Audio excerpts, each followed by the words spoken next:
आज हम लोग जानने वाले हैं कि अलजेब्रा का भाग कैसे बनाया जाता है। बिल्कुल ही इजी वे में आपको बताया जाएगा। अलजेब्रा का भाग 8 क्लास से बहुत ही हायर एजुकेशन तक इसको पढ़ना होता है। देखिए, सबसे पहली बात है कि अलजेब्रा के भाग बनाते समय आपको कम से कम 2 बात को ध्यान में रखना होता है। शुरू में 2 बात और फिर एक बात और बढ़ जाता है। कौन कौन सी? इसको एक तरह से ट्रिक के भी नाम दिया जा सकता है। ट्रिक में सबसे पहले याद रखना है आपको अंक के बारे में। अंक यानी इसको बोलेंगे पहाड़ा आपको पढ़ना है, ठीक है। दूसरा बात हम लोग याद रखेंगे एक्स वाई जेड जो भी दे ले रहेगा, एक्स वाई जेड जो भी दे ले रहेगा, ज़्यादातर तो एक्स से रहता है, वाई रहता है, तो कुछ भी। थर्ड हम लोग याद रखेंगे चिन्ह के बारे में। तो पहले नैयरवा यही दोनों आपको नियम लगेगा। एक बार भाग देने के बाद ये नियम लगता है, तो ये दोनों नियम बहुत ज़्यादा ही इंपॉर्टेंट है।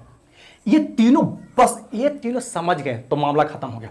अभी तीनों को समझाने के लिए एक उदाहरण लेते हैं, एक या 2-3 उदाहरण लेंगे और साथ ही साथ एक नोट में ये पॉइंट नोट करना है कि भाग विधि से कोई भी दूगो को भाग देने के लिए बोलता है तो कहता है कि आप बताइए कि गुणनखंड है कि नहीं, एक दूसरे का गुणनखंड है या नहीं है। इसको भी हम लोग 10th में खूब पढ़ना है यार, और निकालना भी है, उस पर क्वेश्चन भी 2 नंबर के पूछता है। तो देखिए ध्यान से, तो हमने बोला पहले पहला पद देखना है, दूसरा तीसरा से कोई मतलब नहीं रहेगा।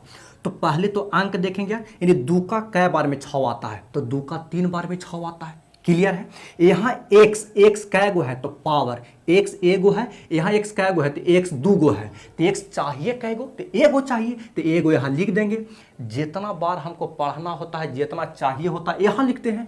2 का 3 बार में 6, x एगो था, लाना है 2 गो, तो हमको एगो चाहिए, यानी पहले अंक देख लिए फिर x y के देख लिए। यहाँ x से लिखिए ना, बेहतर रहेगा x से लिखिए। x यहाँ 2 गो चाहिए था तो एगो लिख दिए। अब 3x से यहाँ सब में गुना करेंगे, तो 3 से 2 में गुना करेंगे तो 6x स्क्वायर। अब 3x से 3 में भी तो करेंगे, तब 3 3 9, लेकिन यहाँ पर कुछ ना, तब प्लस है, यहाँ पर माइनस हो, तो प्लस माइनस माइनस होता है। क्लियर है ना? अब इसको भाई घटाव करते हैं, तो घटाव के लिए भाग के बाद घटाव ना करल जाता है, सिंपल में भी तो ही होता है, उसमें साइन नहीं चेंज करते हैं। अलजेब्रा के जो घटाव में साइन चेंज किया जाता है, हम लोग पिछले वीडियो में पढ़े थे। तो यहाँ क्या करते हैं कि साइन चेंज कर लेते हैं, कुछ ना तो प्लस को माइनस, माइनस को प्लस, यही दोनों कट जाएगा। अभी क्या बचेगा? देखिए 5 मेरे पास कर्जा है और 9 रुपया कमाए हैं। आपको अगर नहीं देखें अलजेब्रा का जोड़ घटाव, पूरा जोड़ घटाव सारा सिस्टम आपको पढ़ा दिए हैं, आपको डिस्क्रिप्शन में लिंक दे देगा, आप उसको देख लीजिएगा।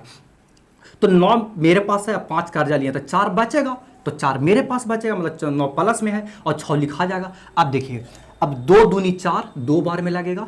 एक से एगो है, लाना है एगो, तो एगो लिख दी। लेकिन भैया बीच में क्या साइन होगा? तो अब हम चिन्ह देखेंगे थर्ड में। एक बार किए तो साइन का उतना ध्यान नहीं रखना होता, लेकिन जब दूसरी बार लगाते हैं तो चिन्ह का ध्यान रखना पड़ता है। तो प्लस प्लस प्लस होता है, तो लिख दिए पहले से प्लस प्लस प्लस। 2 का 2 बार में 4 आता है, 1 से एगो, लाना भी एगो है, बस हो गया यार। अभी 2 से दोनों में गुना करेंगे तो 2 दूनी 4x और 2 3 6 हो जाएगा, और प्लस माइनस माइनस 6 कर दिए। अब साइन चेंज कर दीजिए, कट गया, तो 6 6 आ गया 12। क्लियर भागा? अब देखिए ना, ये गुणनखंड, ई एकर गुणनखंड है कि ना है। तो अगर आपको शेष का मान 0 आ गया तो गुणनखंड होगा, और शेष अगर 0 नहीं आया, शेष अगर 0 नहीं है तो गुणनखंड नहीं होगा। ठीक है? एक और हम उदाहरण लेते हैं, आप इसका स्क्रीनशॉट ले लीजिए ताकि आपको फिर समझने में आसान पड़े। सेकेंड समझते हैं, दूसरा नंबर प्रश्न। अगर x + 2 है, वो आपको दे ले रहे 6x के power 3, 3x square minus 5x + 4। ये अगर प्रश्न है तो कैसे लगाएंगे? सिंपल फंडा भैया, आप अंक देखिए, तो यहाँ कुछ ना, तो 1 ना है यार, 1 है, तो 1 का कै बार में 6 आता है, तो 6 बार में आता है, हम इसको मिटा दे रहे हैं। ठीक है? और 1 से यहाँ एगो है, लाना है 3 गो, तो 2 गो चाहिए, तो 2 गो लिख दिए। अभी 6x से दोनों में गुना करेंगे तो 6x के पावर 3 हो जाएगा, प्लस प्लस प्लस 6 दूनी 12 x स्क्वायर। क्लियर है? इसको घटाव कर लेंगे तो कट गया, और दोनों माइनस माइनस में है तो जुट जाएगा, तो माइनस में 15 आएगा, क्योंकि माइनस के मतलब कर्जा, 3 भी कर्जा लिए हैं और 12 भी कर्जा हो गया, तो भाई 15 ना कर्जा हो गया, माइनस 5x + 4। अब क्या? प्लस माइनस, अब चिन्ह का भी ध्यान रखेंगे, प्लस माइनस माइनस, 1 का 15 बार में 15 आता है, x एगो है, लाना है 2 गो, तो एगो x चाहिए हमको, तब 15x से दोनों में गुना कर लेंगे तो minus 15x square.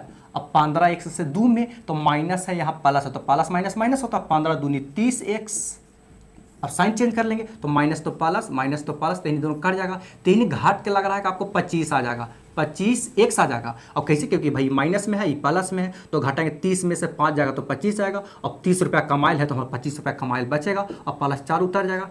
Plus plus plus, एक का 25 बार में 25 आता है और हमको x है और लाना भी x है, तो x की जरूरत नहीं है। अब गुना कर लेंगे तो 25x और प्लस 25 दूनी 50। अब साइन चेंज कर लेंगे क्योंकि हमको घटाव करना होता है। तो माइनस 50 रुपया कर्जा है, 4 रुपया मेरे पास है, तो भैया मेरे पास 46 रुपया कर्जा बचेगा। अब देखो ना बबुआ, शेष जीरो नहीं आया है, इसीलिए गुणनखंड नहीं है। 10th वाला के लिए बहुत इंपॉर्टेंट है, गुणनखंड क्या है, नहीं है। इतना बात समझ में आ गया। अब इस तरीका से बनाएंगे ना यार, तो कभी भी भाग आपको दिक्कत नहीं करेगा, ठीक है ना। उम्मीद है कि आपको ये भाग समझ में आ गया होगा। हम लोग फिर मिलेंगे नेक्स्ट वीडियो में।